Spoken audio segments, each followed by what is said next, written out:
L'indice de masse corporelle? Je pense que l'indice de masse corporelle, ça calcule notre taux de gras dans notre corps. Et c'est une unité de mesure, c'est quoi? Je comprends vraiment pas c'est quoi. C'est l'indice de masse corporelle.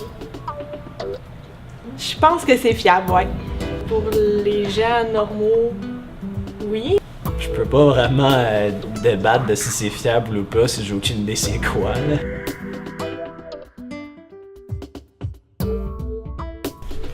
L'IMC, c'est un indice qui a été développé pour estimer la composition corporelle des gens. Ça a été développé pour être utilisé par tout le monde. Mais en même temps, pour l'utiliser, il faut le comprendre. Pour le comprendre, il faut connaître les forces et les limites de cet indice-là. On calcule l'IMC en prenant le poids corporel en kilogrammes, en divisant par la taille en mètres au carré. C'est utile parce que ça permet vraiment de voir si, avec le poids qu'on a sur la balance, on est dans un poids qui est situé comme santé. Quand on se situe entre 18,5 et 25, on est considéré comme dans un poids santé. Et au-delà de ça, on est en bon point. Et au-delà de 30, on est en obésité. En fait, l'IMC est remis en question parce qu'il ne tient compte que de la taille et que du poids.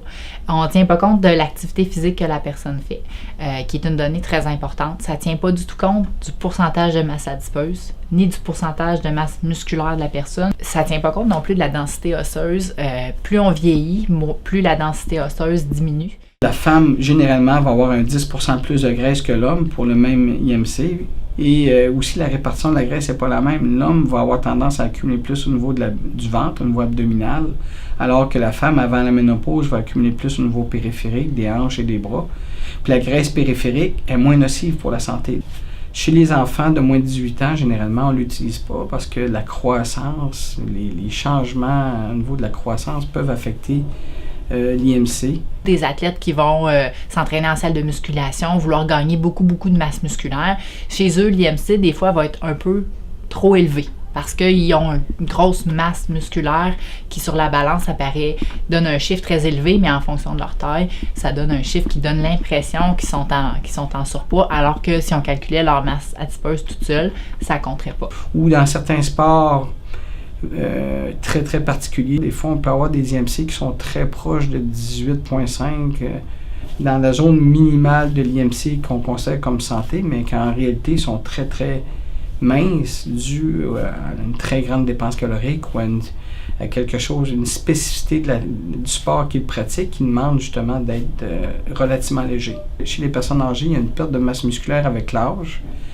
Puis il peut avoir un gain en masse grasse, ce qui fait que le poids ne change pas. Donc l'IMC va donner l'impression que la personne est toujours dans la même zone, la même catégorie, mais en réalité, la personne, son niveau d'obésité a augmenté, ce qui fait que ça peut porter à confusion. Une des alternatives à l'IMC, ce serait d'utiliser le tour de taille.